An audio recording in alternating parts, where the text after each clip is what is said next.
Hello friends, हम देखेंगे भारत में नक्सलवाद की शुरुआत, विस्तार और वर्तमान में अंत की ओर। भारत में नक्सलवाद की शुरुआत। भारत में नक्सलवाद की शुरुआत 1967 में पश्चिम बंगाल के दार्जिलिंग जिले के नक्सलवाड़ी नामक गांव से हुई थी और इसी गांव के नाम पर इसे नक्सलवाद कहा गया। पृष्ठभूमि: आज़ादी के बाद भी ग्रामीण क्षेत्रों में जमींदारी प्रथा, जाति भेदभाव, गरीबी और शोषण जारी रहा। भूमि सुधार कानून तो बने, लेकिन उनकी सही ढंग से लागू न होना किसानों और भूमिहीन मजदूरों में असंतोष पैदा कर रहा था। उसी असंतोष को कुछ वामपंथी नेताओं ने संगठित आंदोलन का रूप दे दिया। मुख्य शुरुआत: तारीख मई 1967। स्थान था नक्सलवाड़ी, दार्जिलिंग, पश्चिम बंगाल। नेतृत्व: चारू मजूमदार और कानू सान्याल। भारतीय कम्युनिस्ट पार्टी मार्क्सवादी के उग्रपंथी गुट के से जुड़े हुए थे। घटना: भूमिहीन किसानों ने जमीन कब्जाने और मालिकों के खिलाफ हथियारबंद विद्रोह शुरू किया। पुलिस और आंदोलनकारियों में टकराव हुआ जिसमें कई लोग मारे गए। विचारधारा: प्रेरणा: माओ से तुंग की साम्यवादी क्रांति, चीन से विचारधारा प्रभावित। उद्देश्य: राज्य सत्ता को सशक्त संघर्ष के माध्यम से गिराना और किसान मजदूरों की सत्ता स्थापित करना। नक्सलवाद के उदय के राजनीतिक कारण। भारत में नक्सलवाद के उभार के राजनीतिक कारण मुख्य रूप से शासन, नीतियों और सत्ता संरचना की कमियों से जुड़े हैं। इन्हें विस्तार से इस प्रकार समझा जा सकता है। भूमि सुधार नीतियों की असफलता। आज़ादी के बाद जमींदारी उन्मूलन और भूमि सुधार के लिए कई कानून बने, लेकिन इन्हें सही तरीके से लागू नहीं किया गया। बड़े जमींदारों ने कानून में लूपहोल यानी कानूनी खामियों का फायदा उठाकर जमीन अपने पास रखी। भूमिहीन और छोटे किसान अपनी हालत में सुधार नहीं देख पाए, जिससे असंतोष बढ़ा। लोकतांत्रिक संस्थाओं पर अविश्वास। गरीब, आदिवासी और दलित समुदाय को लगता था कि चुनाव और लोकतांत्रिक प्रक्रिया से उनका कोई फायदा नहीं हो रहा है।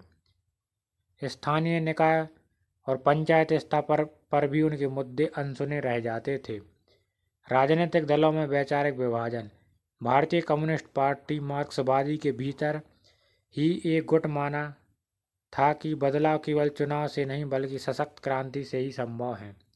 इस गुट के नेता चारू मजूमदार और कानू सान्याल ने अलग होकर नक्सलवादी आंदोलन शुरू किया। सरकारी उपेक्षा और भ्रष्टाचार। सरकार ने आदिवासी और दूरदराज इलाकों में बुनियादी सुविधा, शिक्षा, स्वास्थ्य, सड़क पर ध्यान नहीं दिया। भ्रष्ट अधिकारियों और पुलिस की मिलीभगत से शोषण जारी रहा, जिससे राज्य के प्रति गुस्सा बढ़ा। दमनकारी नीतियां। आंदोलन की शुरुआती चरण में सरकार ने समस्याओं का समाधान संवाद से करने के बजाय पुलिस और सैन्य बल से कड़ा दमन किया। इससे नक्सलियों को जनता का सहानुभूति और समर्थन मिला। आर्थिक कारण उदय के नक्सलवाद। भारत में नक्सलवाद के बाद में आर्थिक कारण ज़्यादातर गरीबी, असमानता और संसाधनों के असमान वितरण से जुड़े हैं। इन्हें विस्तार से इस प्रकार समझा जा सकता है। अत्यधिक गरीबी और बेरोजगारी। जिन इलाकों में नक्सलवाद फैला, झारखंड, छत्तीसगढ़, उड़ीसा, आंध्र प्रदेश के आदिवासी क्षेत्र थे। वहाँ के लोग लंबे समय से गरीबी में जी रहे थे। रोजगार के अवसर न के बराबर थे, जिससे लोग मजबूरी में संघर्ष के रास्ते पर चले गए। भूमिहीनता और असमान जमीन वितरण। ज़्यादातर किसान भूमिहीन, बहुत कम या जमीन के मालिक थे। बड़े जमींदारों के पास विशाल जमीन थी, जबकि गरीब किसानों को जमीन तक पहुंच नहीं थी। खनिज और जंगलों का दोहन। जिन इलाकों में खनिज, लोहा, बॉक्साइट, कोयला और जंगल हैं, वहां बड़ी कंपनियों और ठेकेदारों ने खनन शुरू किया। स्थानीय लोगों को उनकी जमीन से बेदखल किया गया, लेकिन उन्हें मुआवजा या रोजगार नहीं मिला। आर्थिक विकास से वंचित क्षेत्र। सड़क, बिजली, पानी, स्वास्थ्य और शिक्षा जैसी बुनियादी सुविधाओं की भारी कमी। सरकारी योजनाएं कागजों तक सीमित रह गईं, जमीनी स्तर पर इनका असर नहीं दिखा। कर्ज और शोषण। साहूकारों और बिचौलियों के कर्ज में जाल में फंसकर किसान अपनी फसल और जमीन खो देते थे। मजदूरी भी कम और अस्थिर थी, जिससे आजीविका संकट गहराता गया। नक्सलवाद के उदय के सामाजिक कारण। भारत में नक्सलवाद के उभार के सामाजिक कारण मुख्य रूप से असमानता, भेदभाव और शोषण से जुड़े हैं। इन्हें विस्तार से इस प्रकार समझा जा सकता है। जातिगत भेदभाव। ग्रामीण इलाकों में अनुसूचित जाति, अनुसूचित जनजाति और अन्य पिछड़े वर्ग के लोगों को सामाजिक रूप से निचला दर्जा दिया जाता था। उन्हें शिक्षा, रोजगार और सम्मानजनक जीवन के अवसरों से वंचित रखा गया।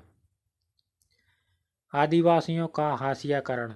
आदिवासी समुदाय अपने पारंपरिक जंगल और जमीन से जुड़ा था, लेकिन खनन, जंगल कटाई और विकास परियोजनाओं के नाम पर उन्हें विस्थापित किया गया।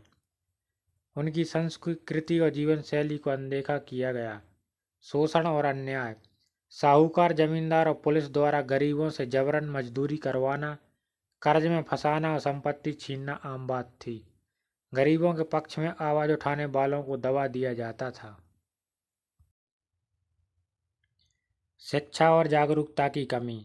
नक्सल प्रभावित क्षेत्रों में शिक्षा की भारी कमी थी। अशिक्षा के कारण लोग अपने अधिकारों के बारे में जागरूक नहीं हो पाए, जिससे शोषण आसान हो गया। सामाजिक सेवाओं से वंचित होना। स्वास्थ्य, साफ पानी, सड़क और अन्य बुनियादी सुविधाओं की अनुपलब्धता ने नाराजगी को और गहरा किया। सरकार की योजनाएं यहां तक न पहुंचने में विफल रहीं। नक्सलवाद से प्रभावित क्षेत्र।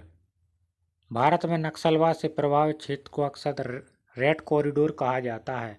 यह मुख्य रूप से मध्य और पूर्वी भारत के कई राज्यों में फैला हुआ है, जहां नक्सलवादी गतिविधियां ज़्यादा सक्रिय रही हैं। सबसे अधिक प्रभावित राज्य छत्तीसगढ़ का बक्सर, दंतेवाड़ा, सुकमा, कांकेर और नारायणपुर। झारखंड का पलामू, गढ़वा, चतरा, लातेहार और हजारीबाग। ओडिशा का मलकानगिरी, कोरापुट, रायगढ़ और सुंदरगढ़। महाराष्ट्र का गढ़चिरौली और गोंदिया।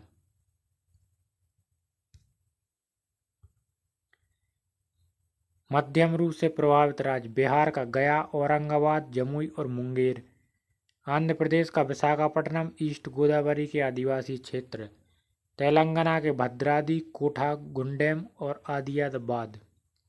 कम प्रभावित राज्य मध्य प्रदेश का बालाघाट और मंडला, उत्तर प्रदेश का सोनभद्र और मिर्जापुर, पश्चिम बंगाल का पुरुलिया, बांकुड़ा, झांझवाड़ और पहले बहुत सक्रिय थे क्षेत्र।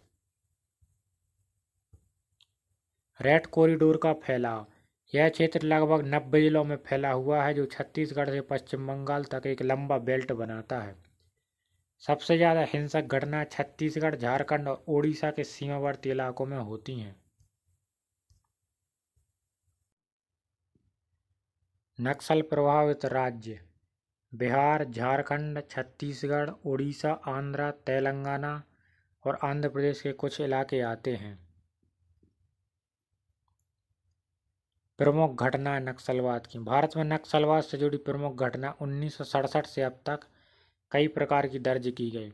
नक्सलवाड़ी विद्रोह 1967। स्थान नक्सलवाड़ी, दार्जिलिंग, पश्चिम बंगाल।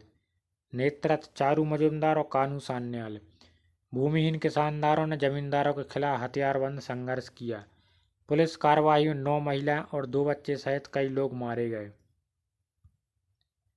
सिरसिलिया गोलीकांड 1970। आंध्र प्रदेश में भूमिहीन किसानों पर पुलिस ने गोली चलाई। इसने नक्सल आंदोलन को दक्षिण भारत में फैलाने में अहम भूमिका निभाई। 1980 का तेलंगाना आंदोलन। आंध्र प्रदेश आज का तेलंगाना के आदिलाबाद, करीमनगर, वारंगल क्षेत्र में पीपुल्स बार ग्रुप (PWG) का उभार हुआ। कई पुलिसकर्मियों और नेताओं की हत्या हुई। झारखंड और बिहार में हिंसा 1990। MCC, माओवादी कम्युनिस्ट सेंटर और PWG ने एक दूसरे से और सरकार से हिंसक संघर्ष किया। कई ग्रामीण पुलिसकर्मी और ठेकेदार मारे गए। दंतेवाड़ा हमला 2010। 6 अप्रैल 2010। स्थान छत्तीसगढ़ के दंतेवाड़ा जिले में ताड़मेतला के पास यह घटना हुई। घटना नक्सलियों ने CRPF के 76 जवानों की घात लगाकर शहीद किया। इसे नक्सलवाद का सबसे बड़ा हमला माना जाता है। सुकमा हमला 2013। 25 मई 2013। स्थान दरवा घाटी, सुकमा, छत्तीसगढ़। घटना नक्सलियों ने कांग्रेस के काफिले पर हमला किया। वरिष्ठ नेता महेंद्र कर्मा, विद्याचरण शुक्ल सहित 27 लोग मारे गए। बुरकापाल हमला 2017, 24 अप्रैल 2017 को हुआ। स्थान सुकमा छत्तीसगढ़। नक्सलियों ने सड़क निर्माण सुरक्षा पर तैनात सीआरपीएफ के 25 जवानों को शहीद किया। तर्रेम हमला 2021, 3 अप्रैल 2021 को हुआ। बीजापुर सुकमा बॉर्डर छत्तीसगढ़ पर मुठभेड़ में 22 जवान शहीद हुए और 30 से ज़्यादा घायल हुए। नक्सलवाद कम करने के लिए सरकार द्वारा चलाई गई योजनाएं। भारत सरकार ने नक्सलवाद से निपटने और प्रभावित क्षेत्रों में विकास लाने के लिए कई योजना और कार्यक्रम शुरू किए। इन्हें मुख्य श्रेणियों में बांटा जा सकता है। सुरक्षा और कानून व्यवस्था से जुड़ी योजनाएं। समाधान डॉक्ट्रिन 2017 में आई। Security and action plan, motivation, aggressive operation, development, harnessing technology, active naval intelligence and no access to financing. यह नक्सलवाद से निपटने के लिए एक व्यापक रणनीति है। Green horns Andhra Pradesh Telangana. विशेष बल जो जंगल और कठिन इलाकों में नक्सलियों से लड़ने में माहिर हैं। यूनिफील्ड कमांड स्ट्रक्चर, केंद्र और राज्य मिलकर ऑपरेशन की योजना बनाते हैं ताकि सीमा पार भागने वाले नक्सलियों को रोका जा सके। विकास और पुनर्वास से जुड़ी योजनाएं। एकीकृत कार्यवाही योजना, अतिरिक्त केंद्रीय सहायता ACA। नक्सल प्रभावित जिलों में तेजी से सड़क, स्कूल और अस्पताल जैसी बुनियादी सुविधाएं उपलब्ध कराना। सड़क संपर्क योजना, लेफ्ट विंग एक्सट्रीमिज्म प्रभावित क्षेत्रों में सड़क निर्माण के लिए विशेष फंड। वन आधारित अधिनियम FRA 2006, आदिवासी और वनवासियों को उनके पारंपरिक जंगल और जमीन पर कानूनी अधिकार दिलाना। शरणागति और पुनर्वास नीति, हथियार डालने वाले नक्सलियों को रोजगार, आर्थिक मदद और सुरक्षा देना। पेशा अधिनियम 1996, आदिवासी क्षेत्रों की ग्राम सभाओं को विशेष अधिकार ताकि विकास में उनकी सहमति हो।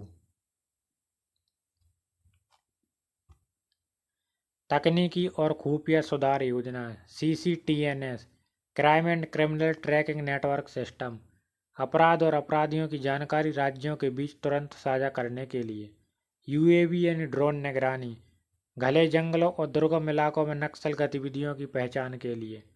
मोबाइल कनेक्टिविटी प्रोजेक्ट, प्रभावित इलाकों में मोबाइल नेटवर्क की सुविधा ताकि सूचना का प्रवाह तेज हो।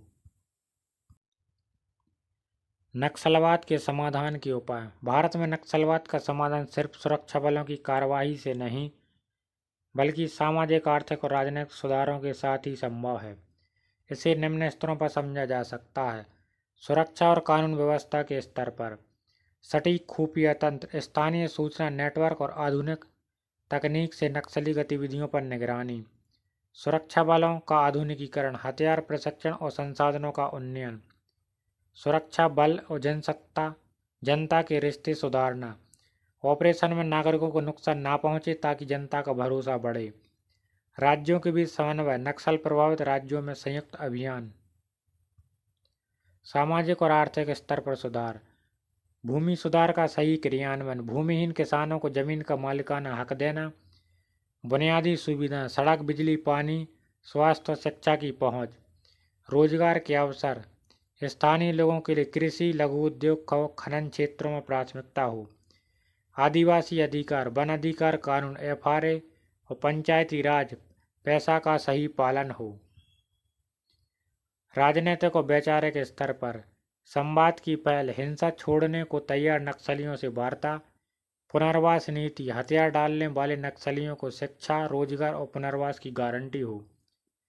स्थानीय नेतृत्व को मजबूत करना, पंचायतों को अधिकार और संसाधन उपलब्ध कराना। भ्रष्टाचार पर नियंत्रण, सरकारी योजनाओं का लाभ सीधे लोगों तक पहुंचाना। यदि हमारे द्वारा प्रदान की गई जानकारी आपको पसंद आती है तो प्लीज़ हमारे चैनल को लाइक, शेयर एंड सब्सक्राइब करें। Thank you.